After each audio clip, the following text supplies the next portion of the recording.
Para 7 graus. A mínima registrada hoje pela manhã foi de 4 graus e 7 décimos. Saúde e bem-estar para Viver e Clínica de Oncologia, Personal Beleza e Longevidade, fonoaudióloga Josiane Mesquita, médica oftalmologista Mária Angular Dauas, Dr. Rodrigo Rei Farina, referência em coloproctologia, Ateliê Anitta Letícia e médica Jaima Ferrer Puentes, Clínica Geral. O frio nos motiva a comer mais. Por quê? Nutricionista Tanara Pastore, obrigado pela presença aqui no estúdio. Bom dia. Bom dia, Marco. Bom dia, ouvintes da tua Rádio Veranense. É um prazer estar aqui com vocês. Por que no frio a gente tende a comer mais? Pois é, por quê? Por quê? Porque o nosso corpo precisa manter a temperatura, né? Então, as temperaturas mais baixas externas faz com que a gente tenha que manter uma homeostase corporal. Como? Homeostase corporal, a temperatura corporal. Tá, mas como é que quem mora lá na Patagônia não é gordo? Porque a gente gasta mais calorias para manter essa temperatura. E por isso, esse gastar mais, produzir mais energia, faz com que a gente sinta mais fome. E aí depende como que a gente vai repor essas calorias, né? A gente pode escolher alimentos nutritivos, que não vão ter um impacto no peso, ou a gente pode escolher alimentos mais calóricos que vão impactar, né, consideravelmente no ganho de peso. Pois é, a gente vê lugares muito frios, por exemplo, a Sibéria, que a gente vê os filmes lá, né? Frio é gelo, né? Antártida ali, o fim do mundo lá, chamam Terra do Fogo, mas é o fim do mundo ali na Argentina. Frio, frio, frio. E as pessoas comem, acho que comem aquilo que é necessário. O corpo mais ou menos se habitua a trabalhar com isso, Tanara? Trabalhar, que eu digo, a criar essa proteção. Proteção, sim, com certeza, né? Eles vivem em temperaturas mais baixas, então existe essa adaptação. E tem toda a parte da movimentação também, né? Esses locais, as pessoas precisam ter um gasto maior pela própria movimentação, as atividades. E aqui a gente tende a diminuir a prática de atividade física, a fazer menos atividades a pé, a gente, né, tudo é de carro, então a gente tem um menor gasto e, por consequência, a gente só vai acumulando ali calorias. Tá, mas a ideia aqui é a gente falar, no frio a gente consome mais alimentos, né? E existem alimentos, aliás, nós não tínhamos comida industrializada até 40, 50 anos, né? Sim. Não vamos longe, e na horta era carnear um animal, enfim, a gente tinha alimentos mais naturais, tá? O que a alimentação tem a ver com a imunidade? Perfeito. Tem tudo a ver, né? A alimentação, ela nos permite ter um reforço ou não do nosso sistema imunológico. Então, não existe nenhum alimento que por si só, ou nenhuma vitamina que por si só vá reforçar a imunidade. A gente vai entrar em contato com o vírus ou impedir que a gente entre em contato com o vírus da gripe, com influenza. Isso vai acontecer de qualquer forma, né? Se estiver no ar. O que a imunidade consegue refletir é na resposta a esse contato. Então, a gente pode ter uma resposta mais severa, que vai fazer com que tu precise usar medicações, que vai ter aquela gripe um pouco mais forte que a gente fala, ou tu pode ter um contato com esses vírus de forma mais leve, justamente porque tu está com um sistema imunológico mais pronto para te defender, para defender o organismo. Então, existem algumas práticas para reforço de sistema imunológico que elas são uma construção, né? Não adianta a gente tentar fazer tudo quando está gripado. Isso a gente vem construindo ao longo dos dias, né? Principalmente na chegada do inverno, a gente já começa a fazer toda essa construção de reforço. E quais são essas práticas na alimentação que são importantes? Primeiro, consumo adequado de proteínas. A gente tende a consumir menos proteína na nossa alimentação. E tudo que está relacionado à proteína faz parte da construção. Então, da construção do nosso sistema imunológico. E o que a gente faz muito aqui? O que seria a proteína? A proteína. Porque tem um amigo que quando está comendo um churrasco, ele diz assim, ó, Vou adicionar, mas... Não, como é que é? Vou adicionar proteico. Não, vou fazer uma adição proteica. Ele pega mais um pedaço de carne e brinca. Mais uma adição proteica. Pega um pedaço de carne. Perfeito. Tá. Carne é uma proteína, né? Sim, todas as carnes entram no grupo das proteínas. Então, carne de gado, de frango, peixe, que é muito importante. A gente não consome tanto e, além de ser uma fonte proteica, também é fonte de ômega 3, que é um importante antioxidante. Os ovos, né? O ovo também é fonte de proteína. Derivados do leite, um iogurte natural. E a gente tem as proteínas vegetais também, leguminosas, como feijão, lentilha, ervilha. Então, é importante que a gente tente porcionar e variar estas fontes proteicas. A proteína é o único nutriente que o nosso corpo não estoca. Então, a gente utiliza conforme necessidade e o excesso é eliminado. Infelizmente, né? Carboidrato a gente estoca, gordura a gente estoca. Então, a gente precisa porcionar, variar estas fontes de proteína ao longo do nosso dia para ter esta boa construção de células de defesa. Por exemplo, churrasco todo dia. É importante variar, né, Marco? Não só churrasco. Mas a proteína o nosso corpo não estoca. A gente não estoca. Não fica com saldo. Não fica com saldo. O excesso vai ser sempre eliminado. Compensação, gordura? Sim, estocamos. E carboidrato O carboidrato que é o mais tinhoso aí para... Porque é o que está mais presente nos alimentos, né? O que aqui a gente também tem um consumo. Carboidrato é tudo que for à base de trigo, então biscoito, pão, farinhas, o arroz, massas... Batata, tudo isso são fontes de carboidrato e o excesso a gente vai acabar estocando, sim, quando consumido demais, né? Tá, deixa eu fazer... Você falou aí de fazer uma construção do reforço da imunidade. Deixa eu tentar fazer o seguinte raciocínio. A estação, o tempo das frutas e verduras. Hoje se produz a qualquer tempo, né? Sim. Laranja, bergamota e tal, mas no inverno a gente sempre teve, desde criança, a questão... toma vitamina C. Vitamina C para reforçar o organismo para o inverno. Não é à toa que as laranjas e bergamotas, elas estão aí agora, né? Exatamente. A natureza ela é muito inteligente, né? E a gente tem... Existe isso também? Tem essa relação da necessidade do corpo humano com a estação o tempo das frutas e verduras? Com certeza. A vitamina C, ela tem essa função muito importante realmente não só na construção, mas também principalmente para agir nos nossos leucócitos, que são células de defesa. Então, toda vez que o nosso corpo entra em contato com vírus, com bactérias, os leucócitos vão fazer essa ação de defesa e a vitamina C faz parte desse processo. Então, praticamente todas as frutas cítricas são boas fontes de vitamina C, mamão, laranja, limão, bergamota, mas o mamão também é fonte de vitamina C e as pessoas às vezes não sabem, a gente tende a associar, né, mais com laranja e com limão.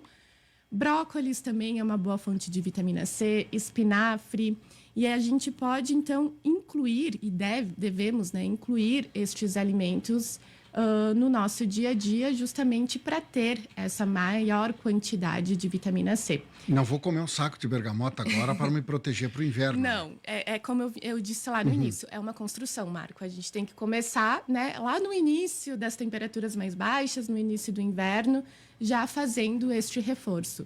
E a gente sabe que a tendência também é diminuir o consumo de legumes, vegetais, frutas, justamente in natura por causa da temperatura. A gente tem vontade de consumir coisas mais quentes. Mas também é possível, né? A gente pode fazer, por exemplo, um bolo de laranja, a gente pode fazer uma sopa, um creme que tenha cenoura, que tenha moranga. Agora um creminho é bom, né? Um creminho é bom. Além de aquecer, a gente consegue fazer uma variedade de verduras, de frutas. Ervilha, dá para creme de ervilha. Feijão, cremes, né? Cremes, exato. Faz uma combinação justamente para tu aumentar esse aporte nutricional e, ao mesmo tempo, conseguir aquecer o corpo, né, com uma coisa mais quentinha. Então, sim, a vitamina C é um dos nutrientes importantes. Outro que é muito comentado, né, é o zinco. o zinco também faz parte do processo de modulação da nossa imunidade. Foi muito comentado durante o período do Covid, né? Claro, a gente ainda tem a presença do Covid, mas não tanto. E muitas pessoas saíam quase num desespero, assim, nas farmácias, procurando suplementação de zinco, porque sim, ele também tem um papel importante. Mas qual é a verdura e o legume que tem zinco? Fontes de zinco, então, a gente encontra principalmente nas sementes. Então, semente de abóbora, semente de girassol, nozes, castanhas são importantes fontes. Então, olha como a gente tem que tentar, né, aumentar, variar bem. Tainara, vamos desconstruir algo de que comer saudável é muito pesado financeiramente. Acho que não, com certeza. Não é, né? Não é, porque principalmente aqui na nossa região, né, a gente tem muito uma oferta. A maioria das pessoas tem horta em casa, que consegue ter ali. E se não tem, algum parente algum tem. Algum parente, algum local próximo tem. Então, folhosos verdes escuros, a gente tem presença de tanto vitamina C como zinco. Como tu vinha falando, né? A natureza ela é inteligente, ela nos oferece aquilo no momento adequado. No momento adequado. Então, aveia, lentilha também é uma importante fonte de zinco, feijão. Então, eu acho que não, Marco, assim... Porque fazendo o raciocínio, 1 quilo de carne, tá? 1 quilo de carne. Você vai comprar, vamos pegar aí, R$30, carne de segunda, tá? Claro, bota na panela e tal, faz uma carne de panela. Quantos gramas de carne você precisa comer? Uma refeição? Depende de cada pessoa. 150? 150, mais ou menos. 150 100 a gramas. 150 gramas. Tá. Aí você pega... Agora a alface subiu porque tivemos... devido à situação. Mas vamos lá, uma vagem, um feijão. O feijão não é muito caro o quilo, não. Dá trabalho para fazer? Dá, mas uma concha, 2 de feijão. Perfeito.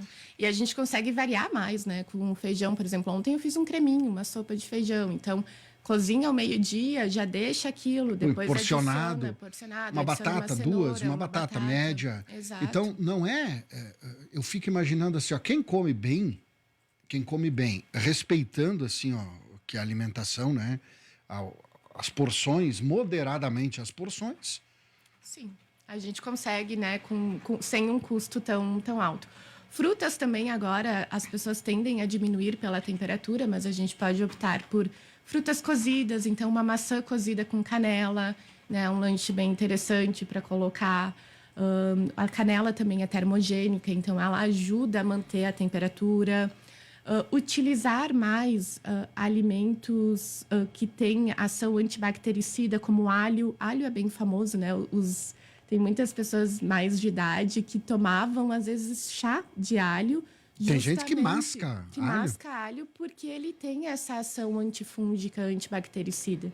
Então, adicionar alho nas sopas, no creme, na preparação. A cúrcuma também é muito interessante, gengibre. Então, tem uma variedade de alimentos que a gente consegue incluir. Irene. Eu também gostaria de botar essa massinha aí, mas vamos lá. Bom dia a todos. Gostaria de saber se, colocando tudo que é verduras e legumes na sopa, de tudo mesmo para engrossar a sopa engorda, olha, verduras e legumes não, né? Agora, uma massinha e uma massinha fina, é claro. A massinha fina... não teria necessidade. Aquela cabelinho de anjo, né, Irene? Pode ser. Sim, é mais. Mas bota 2, 3, assim. É mais por gosto, Irene, porque não teria necessidade, né? Pensando nutricionalmente falando, assim, essa massa ela não vai ter um papel modulador como a gente está procurando. Agora, o caldo de legumes. O caldo de legumes, mas aquele de moranga. Sim, que coisa boa, né? O creme de moranga é interessante acrescentar o gengibre, fica uma combinação muito boa. Mais quente, né? Sim. Creminho de moranga. É muito gostoso. Bate no liquidificador e isso tal. Também, até um horário que eu gosto muito de incluir as sopas, cremes, é na janta, porque pensando na modulação da nossa imunidade, a gente tem outros fatores além da alimentação que podem atuar. Um deles é o sono. Então, a gente precisa de um sono reparador Porque é justamente durante o período da noite que o nosso corpo faz todo o processo de limpeza. É o tal do ciclo circadiano. Ciclo circadiano. Exatamente. Então, é durante a noite que a gente tem todo esse processo de reparo. E se a gente faz uma refeição muito pesada antes de dormir, provavelmente tu não vai ter um sono de qualidade. Então, incluir as sopas, cremes O na rodízio janta, à noite, né, Dani? não é tão... Não dá certo depois, é para dormir, né? Não. Bom dia, sou diabética. Bergamota posso consumir?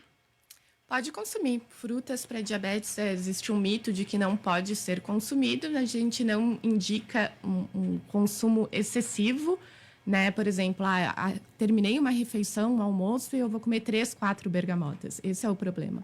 Agora, uma bergamota não tem problema nenhum. Bom dia. Peça, se possível, comer espinafre em salada crua. Obrigado. Espinafre. Espinafre é ótimo. Uma das principais fontes de vitamina C que a gente tem nos folhosos verdes escuros. E se tiver dificuldade, né, de consumir cru, principalmente, ou gelado, agora pela temperatura, fazer um omelete com espinafre. Ah, sim. Vai no espinafre. Omelete com espinafre. Esse omelete é bom. com espinafre. Fica bem. Fica muito gostoso. Fica gostoso. Sim, a gente já adiciona ali 2 nutrientes, né? A proteína e a vitamina C. E também numa sopa de legumes, né? Colocar espinafre. Olha aqui, ó. Vamos lá. Bom dia. Por gentileza, gostaria de saber se açafrão e cúrcuma são a mesma coisa. Interessante os comentários. Um abraço. Açafrão e cúrcuma, ambos têm aquela cor alaranjada. A cúrcuma, ele é o nutriente encontrado no açafrão. Entende? Então, é o açafrão... E a cúrcuma, ela é o nutriente encontrado. Então, ela é a extração ali do nutriente do açafrão. Bom dia, vou entrar na conversa sobre o alho. Eu gosto de colocar o alho na garrafa e tomar todo dia de manhã com água. Pelo sabor, é difícil. Não, coragem, né, Sebastião? Vai lá, meu amigo. Vai. Mas, realmente, ele tem essa ação antibactericida, assim, o alho, que é muito estudado. Bom. Uma dica para os ouvintes: colocar um dente de alho no azeite de oliva. Porque fica um sabor um pouco mais agradável, né? Do que simplesmente tomar uma água com alho. Então, o azeite de oliva a gente pode temperar com o alho, com folhinhas de hortelã, enfim, outras, Dá umas coisas, mascaradinhas outras ervas que no alho, vocês né? gostarem. Alecrim também fica muito gostoso. Agora, o alecrim também é bom, né? Muito bom. Agora, o alecrim é praticamente um bombril, né? O alecrim está no tempero da carne, está nisso, está no isso, está aquilo. Sim. Onde alecrim você coloca em casa para tirar o cheiro de alguma coisa. Sim, o cheirinho dele é muito... No chá de alecrim Chá também, de alecrim. é muito bom para digestão, chá de hortelã para digestão. Então, falando um pouco agora, aproveitando esse gancho sobre chás, né? Eu e a Dani estávamos aqui conversando antes de começar a transmissão.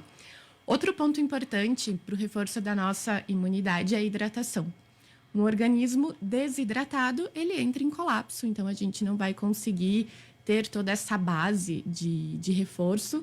E as pessoas tendem a tomar menos água também, né, no inverno, isso é normal, e optar por bebidas quentes.